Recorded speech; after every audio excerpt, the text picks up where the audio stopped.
시청자 여러분 안녕하십니까? 뉴스9 윤정호입니다. 민주당 이재명 대통령 후보의 선거법 위반 사건을 심리해온 대법원이 모레 오후 3시 노동절인데도 선고를 하겠다고 밝혔습니다. 지난 3월 사건이 접수된 지 한 달여 만에 이례적으로 신속하게 대법원 전원 합의체가 빠른 결론에 도달한 겁니다. 대법원이 상고를 기각하거나 파기환송하거나 어떤 결정을 내리든 간에 이번 대선에 상당한 영향을 줄 걸로 보입니다. 민주당이나 국민의힘 모두 이날 판결에 촉각을 곤두세울 수밖에 없는데요. 이 후보는 법대로 될 거라며 크게 걱정하지 않는 듯한 반응입니다. 먼저 한지은 기자가 보도합니다. 대법원이 이재명 후보의 선거법 위반 사건 상고심 선고일을 전격 발표했습니다. 이틀 뒤인 내달 1일 오후 3시 대법원 대법정에서 선고가 내려집니다. 대법원은 지난 22일 사건을 배당하고 주심 대법관을 정한 당일 전원합의체의 사건을 회부하고 곧바로 심리에 돌입했습니다. 그러고는 이례적으로 이틀 뒤 2차 합의기일을 열고 사건을 심리했습니다. 당초 공직선거법에서 규정한 633 원칙이 지켜지더라도 대선 이후에나 결론 날 것이란 전망이 우세했습니다. 사법부 본연의 사명인 신속하고 공정한 재판을 위한 노력은 2025년에도 계속되어야 합니다. 이 때문에 사건 배당 9일 만에 대법원 전원합의체가 선고하기로 한 데 대해 법원 내부에서도 놀랍다는 반응이 나옵니다. 대장동 재판을 받고 법원을 나서던 이 후보는 대법원 선고일 지정 소식에 법대로 될 것이란 짧은 소감을 밝혔습니다. 대법원 선고 정해졌는데 날짜는 어떻게 보세요? 이례적으로 빠르다는 평가 있거든요. 법대로 하겠지요. 이 후보는 지난해 1심에서 당선 무효형인 징역 1년에 집행유예 2년이 선고되자 불복해 항소했습니다. 2심 재판부는 이 후보에게 전부 무죄를 선고했고 검찰은 즉각 상고했습니다. TV조선 한지은입니다. 이 사건은 지난 대선 때 이재명 후보가 허위 발언으로 유권자를 오도했는지가 쟁점입니다. 그런데 1심과 2심 법원이 혐의를 이루는 핵심 발언에 대해 정반대 결론을 내렸습니다. 대법원이 판단해야 할 핵심 법적 쟁점은 뭔지 김도영 기자가 알아봤습니다. 지난 2015년 1월 이재명 당시 성남시장과 유동규 전 본부장, 고 김문기 처장이 뉴질랜드 출장에서 찍은 사진입니다. 지난 대선 때 국민의힘 측이 이 사진을 세 사람이 함께 골프 친 증거로 제시하자 이 후보는 조작된 사진이라고 주장했습니다. 마치 제가 골프를 친 것처럼 사진을 공개했던데 제가 확인을 해보니까 전체 우리 일행 단체 사진 중에 일부를 떼내가지고 이렇게 보여줬더군요. 조작한 거죠. 1심 재판부는 이 후보의 발언에 대해 일반 선거인 입장에선 골프를 안 쳤다는 의미로 받아들이기 쉽다며 유죄로 봤습니다. 하지만 항소심 재판부는 발언이 다른 의미로 해석될 수 있을 땐 피고인에게 유리하도록 해야 한다며 무죄로 판단했습니다. 이 후보의 대선 당시 국토부 협박 발언도 마찬가지였습니다. 만약에 안 해주면 직무유기 이런 걸 문제 삼겠다고 협박을 해서 1심은 이 후보가 스스로 검토해 용도를 변경한 것이라며 해당 발언을 허위로 판단했습니다. 반면 항소심 재판부는 협박을 받았다는 표현이 과장일 수 있지만 허위 사실이라고 단정하기는 어렵다며 무죄를 선고했습니다. TV조선 김도영입니다. 이런 가운데 이재명 후보는 대통령 후보에 선출된 뒤 처음으로 법정에 섰습니다. 검찰이 기소한 지 2년이 넘었는데도 아직 1심을 절반도 하지 못한 대장동 사건 재판입니다. 12개 혐의로 5개 재판을 받고 있는 이 후보는 다음 달 12일 시작되는 공식 선거운동 기간 중에도 대장동 재판을 비롯해 최소 3번 법원에 출석해야 합니다. 송무빈 기자입니다. 이재명 후보가 대장동 재판 출석을 위해 법정으로 향합니다. 지지자들에겐 인사를 건넸지만 취재진 질문에는 답하지 않았습니다. 대선 후보 확정 첫 질문인데 한 말씀 부탁드립니다. 이 후보는 대장동 민간업자에게 내부 정보를 제공해 7,800억 원대 이득을 안겨준 반면 성남시에 4,895억 원의 손해를 끼친 혐의를 받고 있습니다. 이 후보는 22일간의 공식 선거운동 기간 중 사흘은 재판에 출석해야 합니다. 다음 달 12일 공식 선거운동이 시작되는데 바로 다음 날인 13일과 27일은 대장동 재판에, 20일에는 위증교사 혐의 항소심 재판에 출석해야 하는 일정입니다. 대선 당일인 6월 3일에는 위증교사 혐의 결심 공판이 예정돼 있지만 임시공휴일인 만큼 바뀔 걸로 보입니다. 모두 5건의 재판을 받고 있는 이 후보는 이 밖에도 수원지법에서 법인카드 유용과 대북 송금 사건 재판을 받고 있습니다. 다만 공판 준비 기일이어서 피고인 출석 의무는 없습니다. TV조선 송무빈입니다.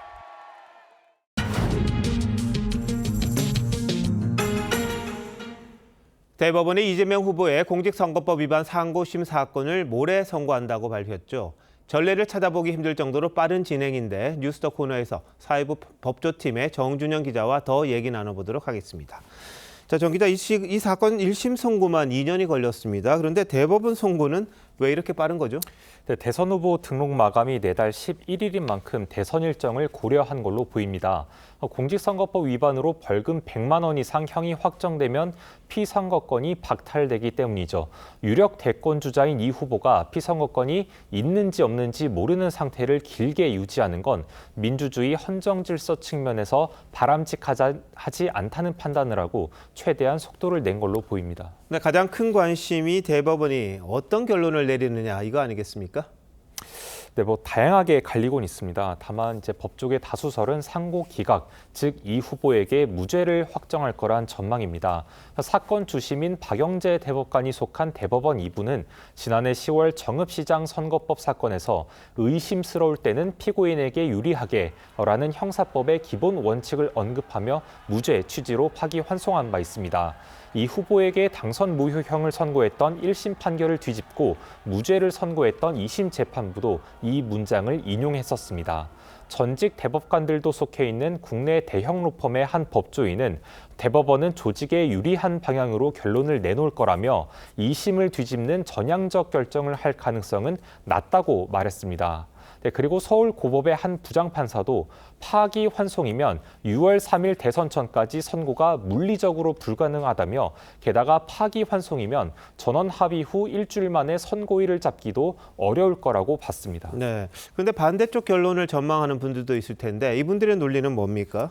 네, 대법원이 빨리 선고를 내리기로 한 것은 파기환송이나 파기자판을 통해 대선의 불확실성을 최소화하기 위해서란 논리를 내세웁니다.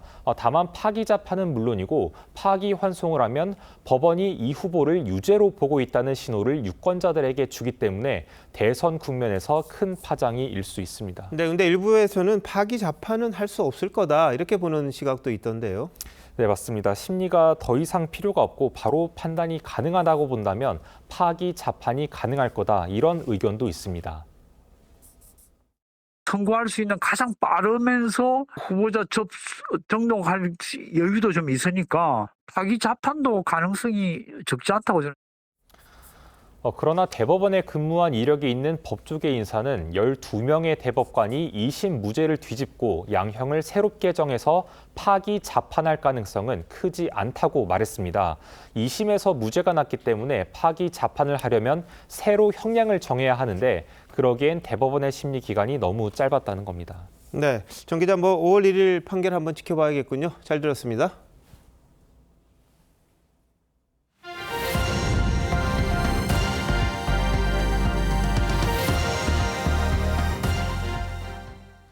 국민의힘 대통령 후보를 뽑는 최종 경선에 김문수, 한동훈 두 후보가 진출했습니다.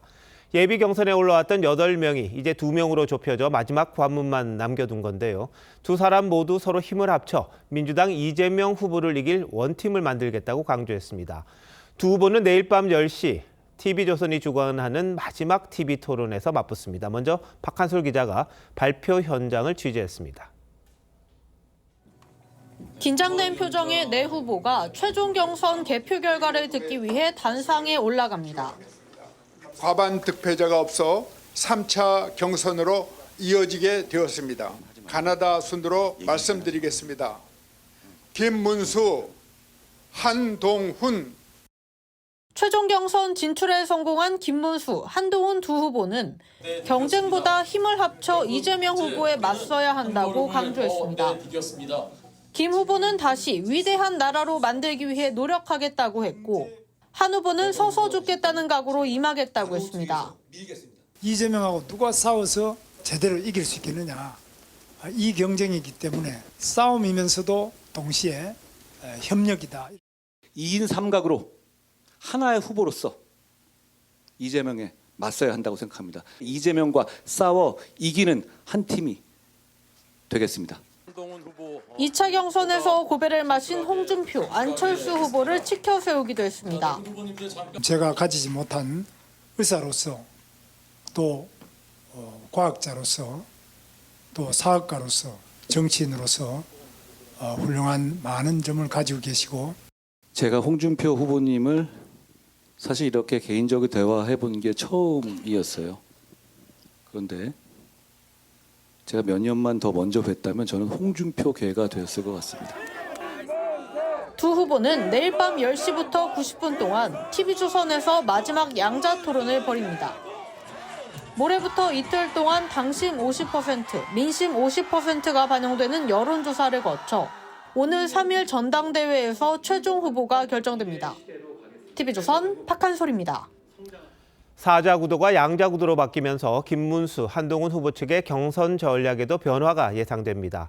김 후보는 당심에, 한 후보는 상대적으로 중도 표심에 기대를 걸고 있는데 한덕수 대통령 권한대행과의 단일화를 어떻게 할지를 놓고 서로 다른 온도차가 주요 변수가 될 거란 분석도 있습니다. 최종 경선 구도가 어떻게 될지 이태희 기자가 취재했습니다. 김문수, 한동훈 두 후보는 경선 기간 내내 계엄 사태와 정책, 이념 등 여러 분야에서 뚜렷한 대조를 보였습니다. 5대 메가폴리스를 2년 만에 조성을 하겠다. 이게 어떻게 가능한 이야기인가? 서울에 필적한 곳을 만드는 방향으로 가겠다는 것, 그걸 왜 반대하시는지 모르겠어요. 당심과 민심이 50%씩 반영되는 결선조사에서 김 후보 측은 당심에, 한 후보 측은 민심에 더 큰 기대를 걸고 있습니다. 최근 여론조사에서 김 후보는 보수층 응답자에게, 한 후보는 중도층 응답자에게 더 높은 지지를 얻었습니다. 두 사람은 한덕수 권한대행과의 단일화 입장에도 온도차가 있습니다. 단일화에 가장 적극적이었던 김문수 후보는 오늘도 단일화 필요성을 적극 강조했습니다. 단일화 필요성은 다 이야기했지 않습니까? 다 있다고. 앞으로 조금 논의됐으면 좋겠습니다.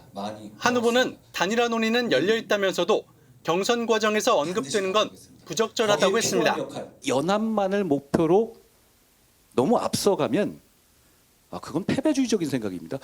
국민의힘 지도부는 한대행 출마를 기정사실화하고 사실상 단일화 준비에 들어갔습니다. 더 큰 집을 지으면은 그것이 결국 선거 승리의 밑거름이 될 것이다. 한대행과의 단일화에 대한 두 후보의 미묘한 입장차가 최종 경선의 변수가 될 가능성도 있습니다. TV조선 이태희입니다. 2차 경선에서 고배를 마신 홍준표 후보가 전격적으로 은퇴를 선언했습니다. 30년 정치 생활을 끝내고 갈등의 현장에서 벗어나고 싶다며 탈당까지 언급했습니다.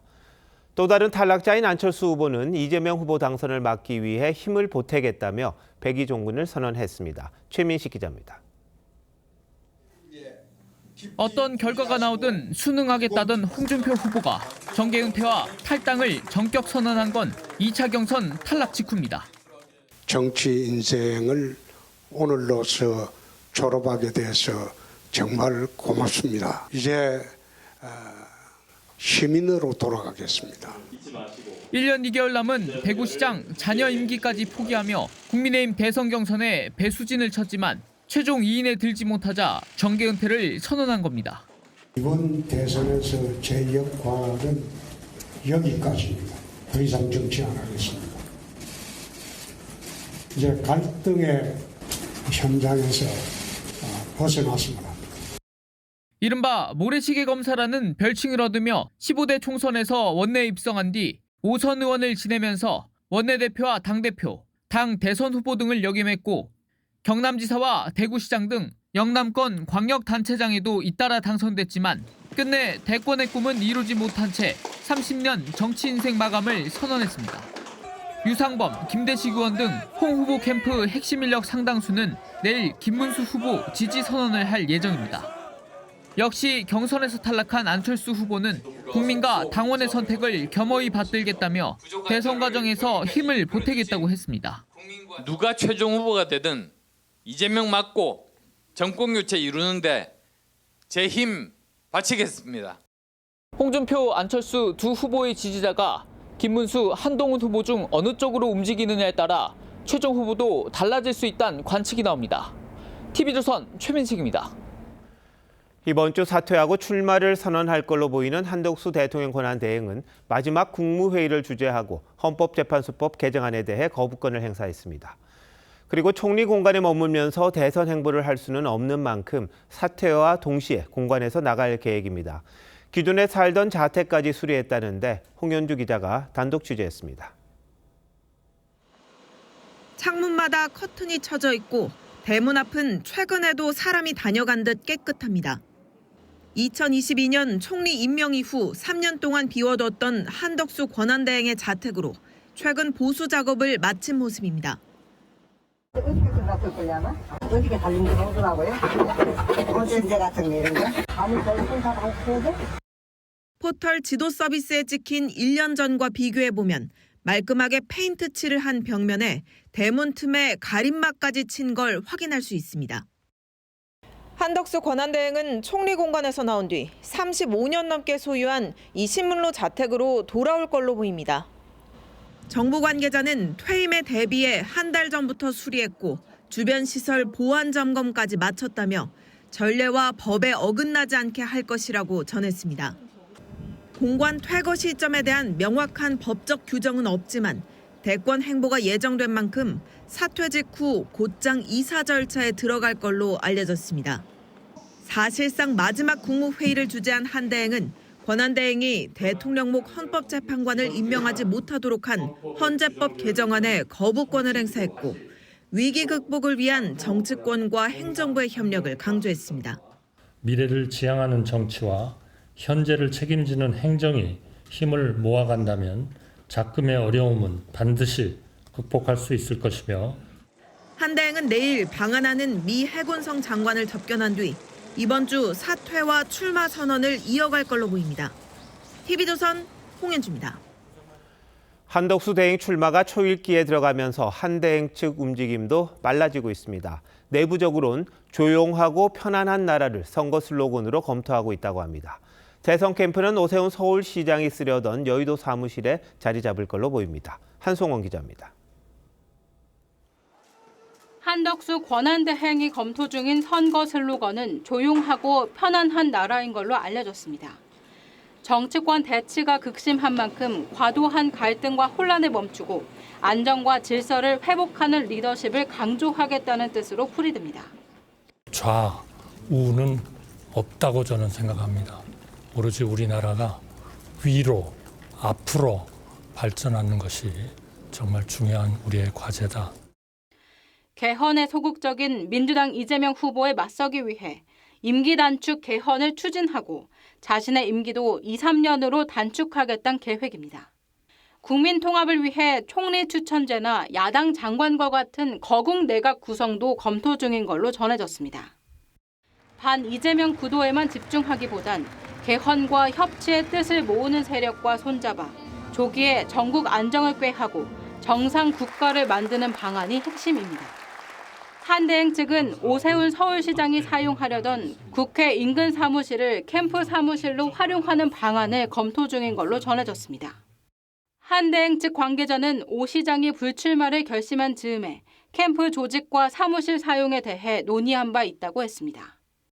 한 대행 측은 출마 선언 이후 일정 기간 무소속으로 중도층을 향한 메시지에 집중하는 방안도 고려하고 있습니다. TV조선 한송원입니다. 민주당 이재명 후보는 대장동 사건 재판에 출석하면서 별도 일정을 잡지 않았습니다. 이 후보는 다음 달 1일부터 지역 일정을 소화할 예정인데 보수 텃밭으로 꼽히는 영남 지역을 가장 먼저 찾는 방안을 검토 중이라고 합니다. 어떤 뜻인지 장세희 기자의 단독 보도입니다. 민주당 이재명 후보는 최근 비공개 회의에서 현장 중심의 선대위 활동이 필요하다며 특히 지난 대선 때 패배한 지역을 살뜰히 챙기라고 당부한 걸로 전해졌습니다. 이 후보는 실제로 오는 1일 첫 지역 일정으로 보수 텃밭으로 꼽히는 경남과 경북을 찾을 걸로 알려졌습니다. 이 후보는 지난 20대 대선 때 경남과 경북 지역에서 각각 20.86%포인트, 48.96%포인트 차이로 크게 패배했습니다. 지지 기반이 약한 열세 지역 표심을 선제적으로 공략하겠다는 의도로 풀이됩니다. 가급적이면 지나간 이야기, 또 이념, 진영 이런 것들은 잠깐 곁으로 좀 미뤄두면 어떨까. 이 후보는 이후 역시 열세 지역으로 평가되는 강원에 이어 충청, 호남을 차례로 찾을 계획입니다. 향후 재판 일정 변수가 큰 만큼 이동 시간이 오래 걸리는 지방 순회를 일찌감치 마치겠다는 전략적 판단도 하고 있는 것으로 알려졌습니다. 내일 출범 예정인 선대위 총괄위원장은 윤여준 전 환경부 장관 외에 노무현 정부 초대 법무부 장관을 지낸 강금실 전 법무부 장관, 김경수 전 지사와 김부겸 전 국무총리가 함께 맡습니다. 깜짝 인사에 추가 발탁 가능성도 있습니다. 선대위 체제로 전환되는 게 이제 내일 공식적으로 이루어지고요. 선대위 회의가 월수금 기존의 최고위 일정을 대체해서 개최될 예정이고. 이재명 후보는 내일 오전 선대위 출범식에 참석한 뒤 저녁엔 직장인들과 퇴근길 간담회를 가질 예정입니다. TV조선 장세희입니다. 이재명 후보가 중도를 넘어 보수로까지 확장하는 공세적 우클릭을 시도하고 있는데 한편으로는 진보당 후보와의 단일화도 추진하고 있습니다. 표면적으로는 개헌 반대 세력과 모두 연대한다는 입장이지만 진보당이 헌법재판소로부터 해산 선고를 받은 옛 통합진보당의 후신으로 평가받는 만큼 내부적으로는 고민스럽다는 얘기도 나온다고 합니다. 최지원 기자입니다. 더불어민주당은 내일 선대위원회가 공식 출범하면 조국혁신당을 비롯한 소수정당과 본격적인 연대에 나선다는 방침입니다. 개헌 반대 세력과 힘을 모아 내란을 종식시켜야 한다는 명분입니다. 저는 진보당이든 또는 보수당이든 관계없이 이 내란을 극복하고 헌정 질서를 회복하는 데 함께하는 분들은 최대한 힘을 합쳐야 된다고 생각합니다. 그런데 연대 대상 가운데 하나인 진보당 소속 김재현 전 통합진보당 의원이 대선 후보로 출마하면서 단순 연대를 넘어 후보 단일화 가능성까지 거론되고 있습니다. 진보당 관계자는 압도적인 정권 교체를 위해 후보 등록일 전 민주당 이재명 후보와의 단일화를 고려하고 있다고 했습니다. 경기 동부연합 출신인 김 전 의원은 국가보안법 폐지와 주한미군 철수 등을 주장했고 내란 선동 혐의로 유죄를 선고받은 이석기 전 의원을 조력해온 인물입니다. 민주당 관계자는 아직 구체적 논의가 있는 건 아니라면서도 이재명 후보의 중도보수 행보에 부담이 되는 건 사실이라고 했습니다. 국민의힘은 옛 통진당 세력과 연대하겠다는 건 이 후보의 행보가 위장 우클릭에 불과하다는 방증이라고 비판했습니다. TV조선 최재원입니다. SK텔레콤 해킹 사고에 대한 1차 조사 결과가 나왔습니다.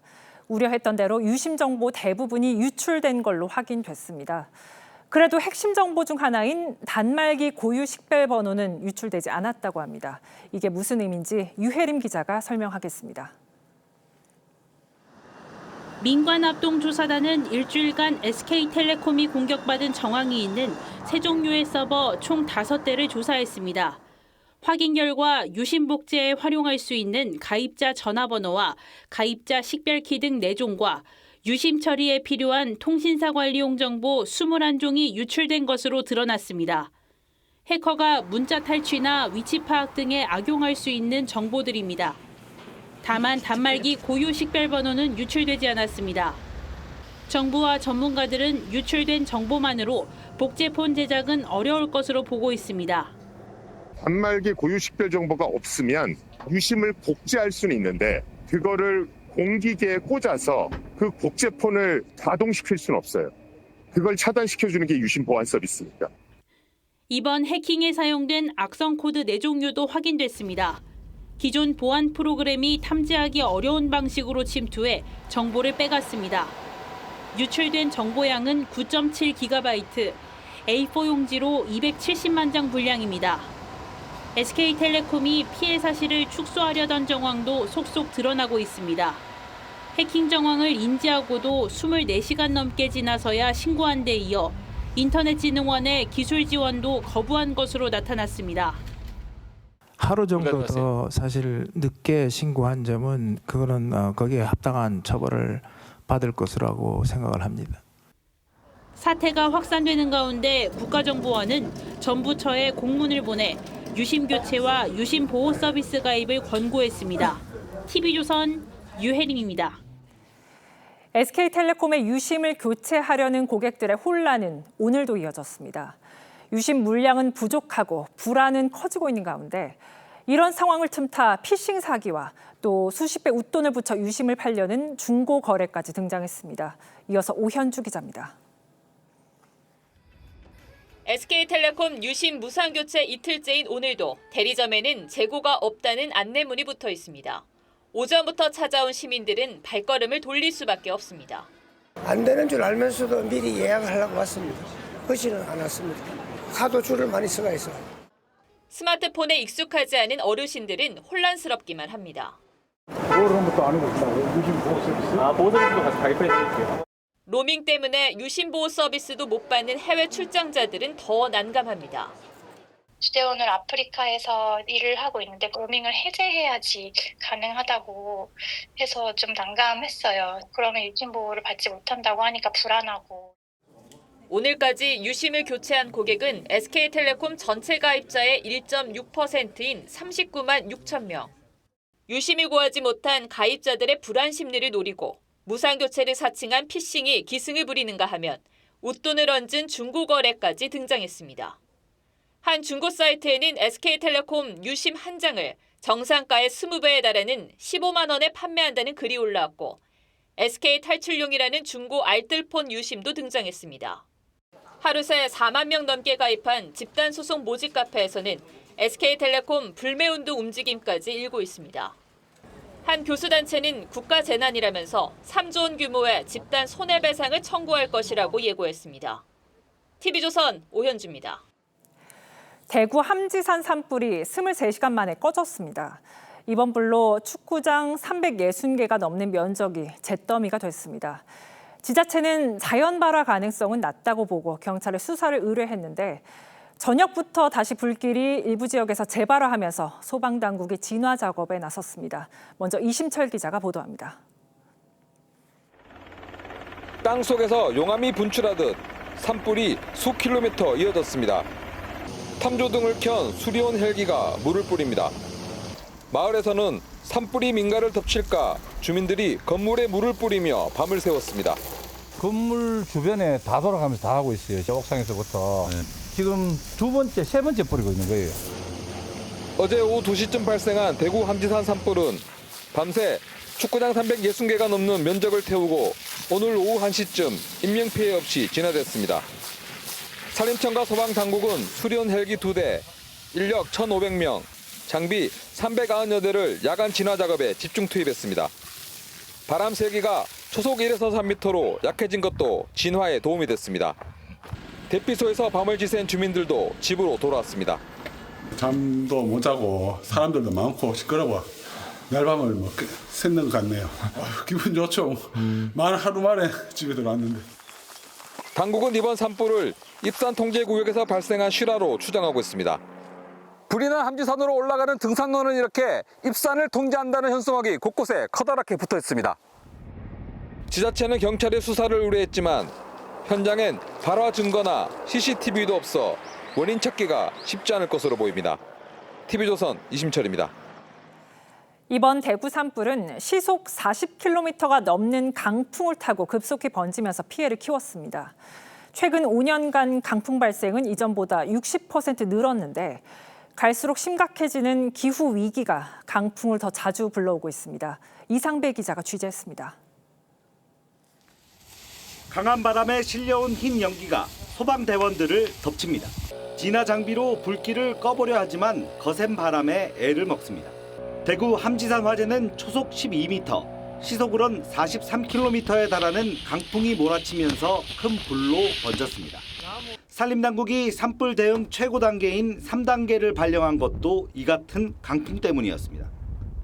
지난달 경북 지역을 덮친 초대형 화재 역시 강풍에 실린 불꽃이 사람보다 빨리 뛰면서 확대됐습니다. 최근 5년 동안 전국에 내려진 강풍주의보는 총 3,500여 건. 그 직전 5년간 2,100여 건에서 60% 이상 늘었습니다. 강풍은 고기압과 저기압의 간격이 좁아질 때 생깁니다. 그런데 온난화로 바닷물 온도가 올라가면서 고기압을 많이 발달시켜 강풍을 더 자주 낳고 있는 겁니다. 남북 간의 기압차가 커지면서 바람이 강해지고 있는데요. 이러한 경향은 앞으로 더 증가할 가능성이 매우 높습니다. 특히 한반도 주변 바닷물 온도는 100년간 1.5도 올라 전 세계 평균 상승폭의 2.5배를 기록했습니다. 봄철 강풍으로 인한 대형 화재 가능성이 커지고 있는 만큼 새로운 대비 체계가 필요하다는 지적이 나옵니다. TV조선 이상배입니다. 그동안 창원지검에서 조사를 받던 명태균 씨가 처음으로 서울에서 조사를 받았습니다. 공천 개입 의혹과 또 오세훈 서울시장의 여론조사 비용 대납 의혹 수사가 막바지에 접어든 걸로 보입니다. 김건희 여사와 오세훈 시장의 소환도 임박했다는 관측이 나옵니다. 조윤정 기자입니다. 지팡이를 짚은 명태균 씨가 서울 고검청사로 들어섭니다.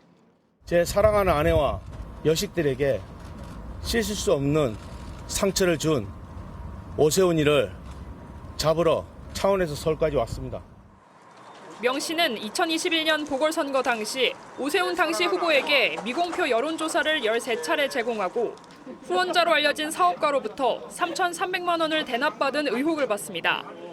오 시장은 두 번쯤 만났지만 측근과 얼굴을 붉히고 헤어졌다고 선을 그었지만 명 씨는 오 시장과 7번 이상 만났다고 주장했습니다. 검찰은 같은 시간 김영선 전 의원도 불러 오 시장에게 명 씨를 소개한 경위 등을 조사했습니다. 서울중앙지검 명태균 전담수사팀은 윤 전 대통령 부부의 공천 개입 의혹도 들여다보고 있습니다. 여사가 조국 수사 때 김상민 검사가 고생을 많이 했다. 그 사람 좀 챙겨주라. 이렇게 얘기를 하거든요. 20분 가까이 취재진 앞에서 여러 주장을 펼친 명 씨는 불리한 보도에 대해선 가짜뉴스라고 비난했습니다. 그렇게 쓰니까 좋냐고. 대답이 없네. 오 시장 측은 명 씨 주장에 대해 범죄자가 큰 소리치는 사회가 안타깝다는 입장문을 내고 신속한 수사를 거듭 요청했습니다. TV조선 조윤정입니다. 어제 청주의 한 고등학교에서 흉기 난동을 벌인 학생은 범행을 미리 계획했던 걸로 드러났습니다. 가해 학생은 경찰 조사에서 학교 생활이 힘들었다며 아무나 해치려 했다고 진술했습니다. 김다루 기자입니다. 검은색 상의와 하의를 입은 남성이 인도를 뛰어갑니다. 어제 청주의 한 고등학교 재학생이 교직원과 시민들에게 흉기를 휘두르고 달아나는 모습입니다. 이 사건으로 모두 6명이 중상과 경상을 입었습니다. 가해 학생은 범행을 저지른 뒤 학교 맞은편에 위치한 이 공원의 저수지로 뛰어들었습니다.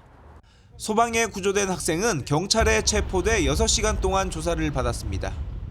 경찰 조사에서 학생은 학교 생활이 힘들어 꾹꾹 참다가 폭발했다며 범행 대상을 따로 정하지는 않았다는 취지로 진술했습니다.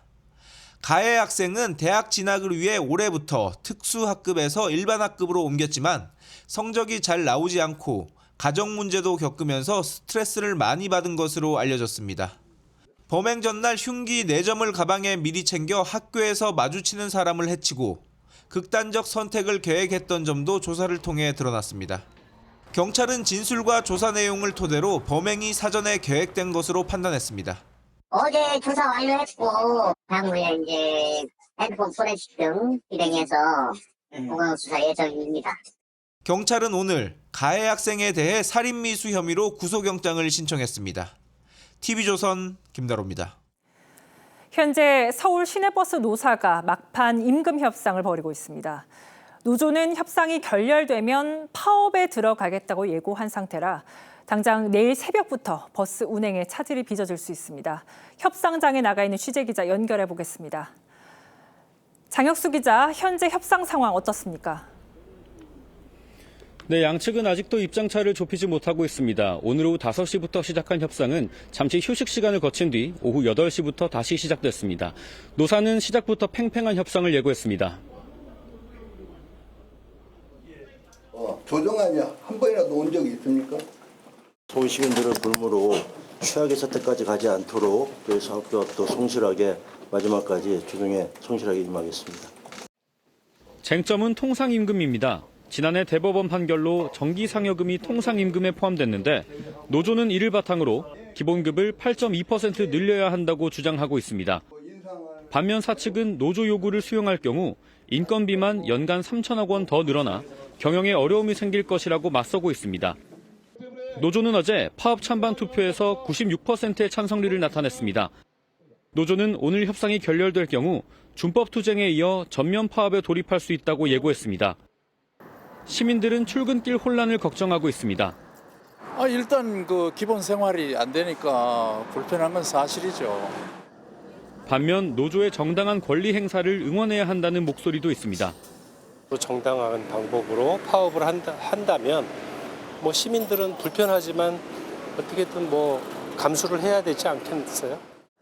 서울시는 출퇴근 시간 지하철을 추가 투입하고 무료 셔틀버스를 운행하는 등 비상소송 대책을 마련했습니다. 서울지방노동위원회에서 TV조선 장혁수입니다.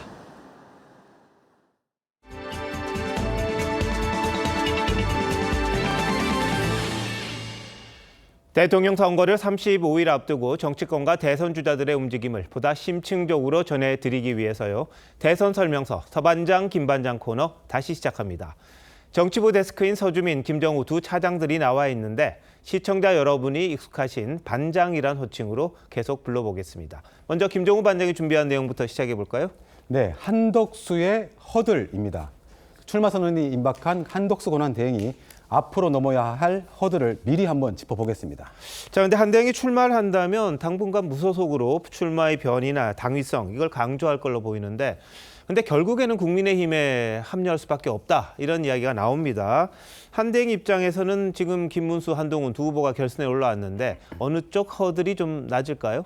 네, 경선 시작부터 한 대행과의 단일화를 전제로 지지세를 키워온 김문수 후보가 될 경우엔 그 콘클라베형 방식 단판이나 아니면 여론조사 승부가 곧바로 이루어질 전망입니다.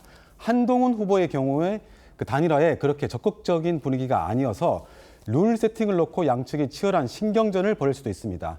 여론조사 방식이 정해지면 양자 토론회도 몇 차례 이루어질 가능성이 있습니다. 저는 근데 이 신경전까지 가는 것도 상당히 쉽지 않다고 보는 게 일단 국민의힘 후보가 선출이 되면 그 후보가 이 협상의 우선권 이걸 갖게 되는 거 아닌가요? 예, 그것도 맞습니다. 그 경선이 끝나면 대선 후보가 당 대표격으로 당무 우선권을 갖게 됩니다. 단일화 방식은 물론 그걸 할지 말지 여부도 결국 후보가 결정하는 건데 11일 선관위 후보 등록 마감 전까지는 시간이 많지 않기 때문에 한 대행이 협상 주도권을 갖긴 쉽지 않을 거란 관측도 있습니다. 그러니까 5월 3일 날 국민의힘 후보가 선출이 되고 또 11일에 후보 등록을 하잖아요. 그러니까 한 일주일 정도가 남는 기간인데 이 기간 동안 이 한 대행의 지지율 추이가 상당히 중요하겠어요. 네, 또 그런 측면에서 그 일주일 기간이 또 하나의 허들이 될 수도 있습니다. 지금까지 한 대행은 여러 경제, 안보, 지역 행보를 이어오면서 여론 주목을 받아왔지만 사퇴하는 순간 정부 조직의 지원 없이 소규모 캠프에 의지해야 하는 만큼 제한적일 수가 있습니다. 하지만 그동안 한 대행이 보여줬던 권한 대응으로서의 안정감 그리고 트럼프발 관세 전쟁이 진행되는 상황에서 통상 전문가로서의 상황 관리 능력이 중도층이나 무당층에 지속적으로 어필할 경우에는 지지율 상승으로 이어질 수도 있습니다. 그렇게 된다면 국민의힘 최종 후보와의 단일화 논의 주도권도 달라질 가능성이 있습니다. 지금 참모진 중심으로 캠프가 꾸려질 것 같은데 이 부분이 리스크다 이런 지적도 있긴 한데 어쨌든 초단기전이잖아요. 전례 없는 초단기전인데 그래서 사실 결과를 예측하기는 쉽지 않을 것 같습니다. 네, 근데 우여곡절 끝에 이 허들을 하나 넘는다 치더라도 근데 빅텐트라는 또 다른 허들이 있습니다. 지금으로선 구상일 뿐입니다만. 예, 그 새미래민주당 이낙연 상임고문 쪽은 연대에 긍정적입니다. 그래서 최종 변수는 개혁신당 이준석 후보와라고 할 수 있는데 일단 이 후보는 단일화나 빅텐트에 계속 반대 입장을 밝히고 있고요. 만약 연대를 해도 지지층이 고스란히 따라오긴 않을 거란 관측도 있습니다. 정치권에선 하버드 동문 연대란 희망 섞인 표현도 나오고 있는데요. 이준석이란 인물의 상징성이나 중도 확장력을 감안하면 한대행 입장에선 마지막으로 힘을 쏟아야 할 대상임은 분명해 보입니다. 네, 한대행이 나오더라도 참 쉽지는 않은 일들이 많다 이런 생각이 듭니다. 그런데 허들이란 건 어차피 너무라는 거고 이제 비단 한대행에만 국한된 얘기는 아니다 싶기도 합니다. 한번 지켜봐야겠네요. 자, 서주민 반장 오늘 뭘 준비했습니까? 네, 제가 준비한 건 이재명식 예산 사용법입니다. 먼저 민주당 대선 후보로 확정이 됐던 지난 27일에 이재명 후보가 했던 말을 들어보시죠. 정부 부처에 왕노릇을 하고 있다는 그런 지적들이 상당히 있습니다. 지나치게 권한이 집중돼 있어서 남용의 소지가 좀 있다는 생각이 들기는 합니다.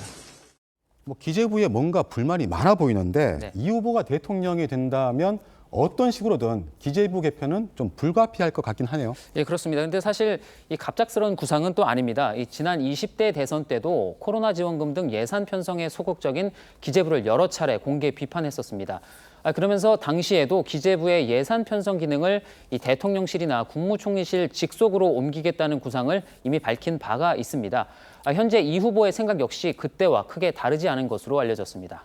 대통령실로 옮기든 총리실로 옮기든 간에 대통령의 입김이 강해질 수밖에 없는 그런 시스템이네요. 예, 그게 좋게 말하면 추진력이 세지는 걸 테고 나쁘게 말하면 사실상 예산을 좀 쥐락펴락할 수 있는 것, 그런 거 아닙니까? 그렇습니다. 사실 이 후보는 지자체장 시절 때부터 끊임없이 중앙정부와 예산 주도권을 두고 다툼을 벌였습니다.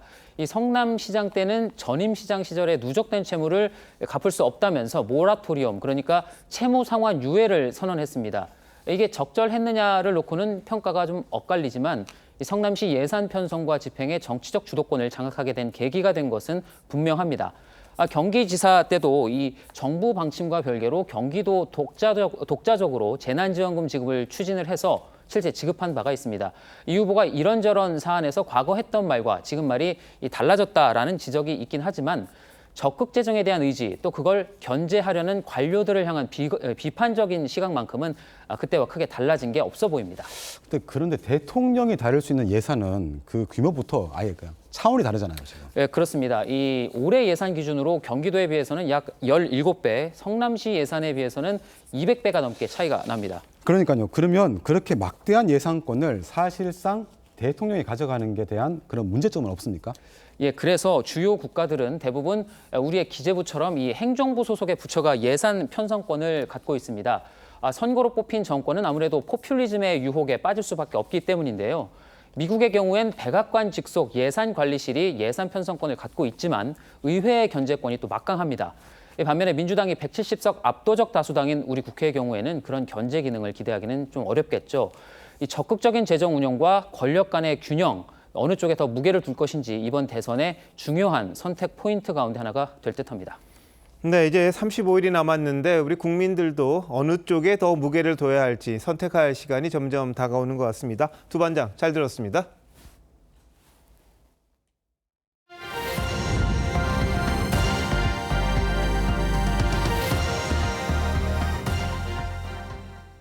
스페인과 포르투갈 그리고 프랑스 일부 지역에서 대규모 정전 사태가 발생했습니다. 교통이 마비되고 전자결제와 통신까지 멈추면서 대혼란이 벌어졌습니다. 스페인 정부는 국가 비상사태를 선포하고 원인을 조사하고 있는데 일각에선 이상기후로 인해 전력망이 불안정해졌을 가능성을 제기하고 있습니다. 변재영 기자입니다. 지하철에서 내린 사람들이 깜깜한 터널을 줄지어 이동합니다. 고속열차는 선로 한복판에 멈췄고 도심 속 차들은 뒤엉켜 거대한 주차장이 됐습니다. 현지 시각 28일 정오쯤 스페인과 포르투갈, 프랑스 일부 지역에서 대규모 정전이 발생했습니다. Pues estoy un poco ansiosa porque nunca he vivido esta situación, tampoco te dan información de qué es lo que está pasando, ves mucho policía llegar, salir. 한때 스페인 항공편은 지연됐고 리스본 공항은 폐쇄됐습니다. 결제 시스템 마비로 상점과 식당은 문을 닫았고 병원은 자체 발전기를 가동했습니다. Nada, es que no sé a quién dirigirme. Mi hija en Barcelona dando a luz, que vamos por eso, vamos a perder el enlace. 스페인 당국은 국가 비상사태를 선포하고 조사에 착수했습니다. que ha sucedido. Se están analizando todas las causas potenciales, insisto nuevamente, sin descartar ninguna hipótesis, ninguna posibilidad. 일각에서 제기한 사이버 공격 가능성은 낮다고 유럽연합이 전한 가운데 최근 큰 온도 차이로 스페인 전력선에 이상 진동이 생겨 정전이 발생했을 수 있다고 포르투갈 당국은 밝혔습니다. TV조선 변재영입니다. 미국 트럼프 정부의 실세로 꼽히는 트럼프의 장남 트럼프 주니어가 우리나라를 찾았습니다. 1박 2일 동안 국내 재계 총수들을 두루 만날 걸로 보입니다. 미국과 관세 협상이 한창인 상황이라 이번 방안에 대한 기대감이 커지고 있습니다. 윤우리 기자입니다. 트럼프 주니어를 환영하는 현수막이 강남 한복판에 내걸렸습니다. 미국 도널드 트럼프 대통령의 아들 트럼프 주니어가 김포공항을 통해 입국했습니다. 입국 모습을 공개하지 않은 트럼프 주니어는 곧바로 서울 모처로 이동했습니다. 트럼프 주니어가 한국을 찾은 건 지난해 8월 이후 8개월 만 트럼프 대통령 당선 이후에는 처음입니다. 이번 방문은 평소 친분이 두터운 정용진 신세계그룹 회장의 초청으로 성사됐습니다. 트럼프 행정부와 소통창구가 필요한 재계 요청에 따라 정 회장이 직접 방한을 설득한 것으로 알려졌습니다. 트럼프 주니어는 내일까지 1박 2일 동안 국내 주요 그룹 총수들과 릴레이 면담을 가질 예정입니다. 미국 반도체 기업들과 협력하기로 한 네이버 이해진 의장과의 면담이 확정된 가운데 삼성 이재용, SK 최태원 회장, 김동관 한화그룹 부회장 등 미국 사업 비중이 큰 반도체와 방산, 에너지, 유통기업 총수들과 만날 것으로 예상됩니다. 우리나라 기업 경영자들은 비즈니스 차원에서 미국 내 인적 네트워크 강화를 비롯해 다양하고 긍정적인 시너지 효과가 클 것으로 예상됩니다. 미국과의 관세 협상에 들어간 우리 정부는 다음 주부터 본격적인 실무 협의에 나섭니다. TV조선 윤우리입니다. 시즌 초반부터 프로야구 열기가 뜨거운데 팀 순위 경쟁 못지않게 홈런 경쟁도 치열합니다. 몰아치기가 대세라고 하는데 삼성 외국인 선수 디아즈는 지난 한 주 동안 홈런 6개를 쳤습니다. 성민혁 기자입니다. 경쾌한 소리와 함께 타구가 쭉쭉 뻗어나갑니다. 가장 먼저 홈런 2자릿수 고지를 밟은 삼성 디아즈는 지난 27일 홈런 2개로 시즌 11호 아치까지 그렸습니다. 25일 경기에선 무려 3홈런을 몰아쳤습니다. 최근 4경기에서 6홈런, 15타점을 쓸어 담는 괴력을 선보였습니다. 시즌 초반 프로야구 홈런 레이스는 절대 강자가 없을 정도로 간격이 촘촘합니다.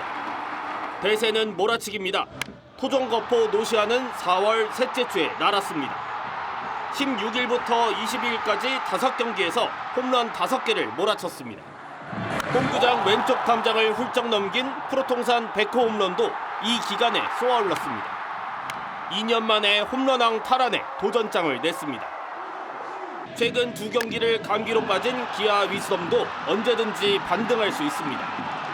장타율과 출루율을 합한 OPS는 1.047로 선두인 데다 4경기 연속 홈런도 터뜨린 저력이 있습니다. KBO 3년 차인 LG 오스틴도 오늘 홈런 1개를 추가하며 바짝 추격하고 있습니다. 호쾌한 홈런 레이스 덕에 야구 팬들은 더 들썩들썩합니다. TV조선 성민혁입니다. 今天下三分，此诚危急存亡之秋也。愿陛下托臣以讨贼心腹之效，不效，则治臣之罪，今当远离，临表涕零，不知所言。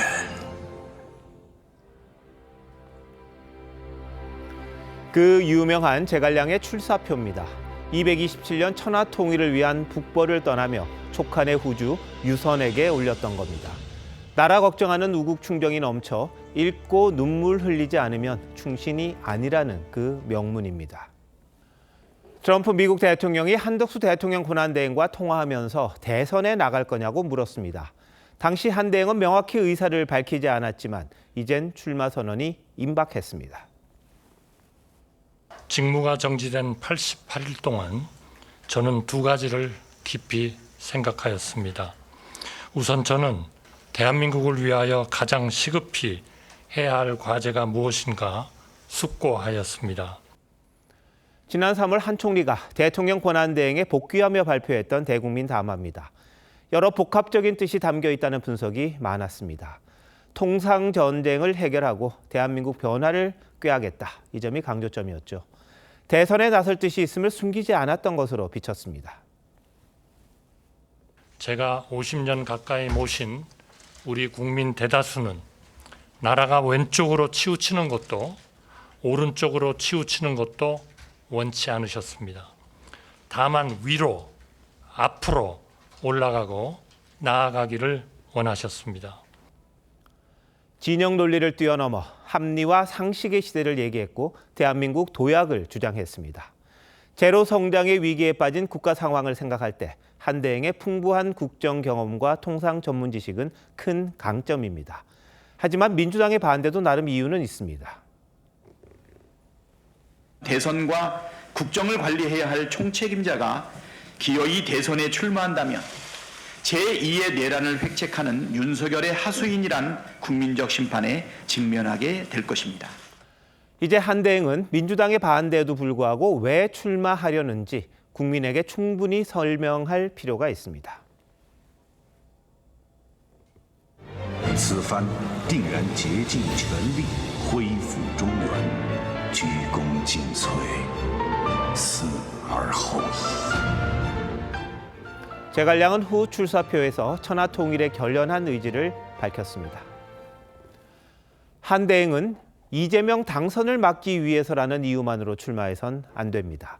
대통령이 되면 뭘 하려는지, 어떻게 국민을 통합하고 안보 경제 위기를 극복할지 분명한 비전을 밝혀야 합니다. 누굴 안 되게 하려는 게 아니라 뭘 하겠다는 출마가 돼야 합니다. 4월 29일 윤종호 앵커 칼럼, 대행의 출사표였습니다.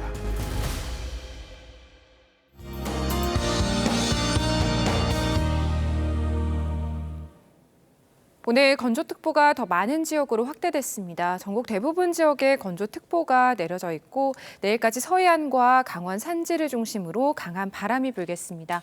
작은 불씨도 대형 화재로 이어지기 쉽습니다. 4월의 마지막 날까지도 불조심해 주셔야겠습니다. 내일 낮 동안은 초여름 수준의 더위가 나타나겠습니다. 서울이 최고 26도, 김천 29도, 영동은 28도까지 오르겠습니다. 내일도 전국 하늘 맑겠습니다. 내일부터 동해안을 중심으로 강한 너울성 파도를 조심하셔야겠습니다. 내일 아침 기온은 서울이 12도, 부산 13도 등으로 오늘보다 높겠고요. 낮 기온은 강릉과 안동, 대구가 모두 27도까지 올라서 일교차가 크겠습니다. 모레 전국에 비가 내리면서 대기의 건조함은 차츰 해소되겠습니다. 날씨였습니다. 4월 29일 화요일 뉴스9 마칩니다. 시청해주신 여러분 고맙습니다.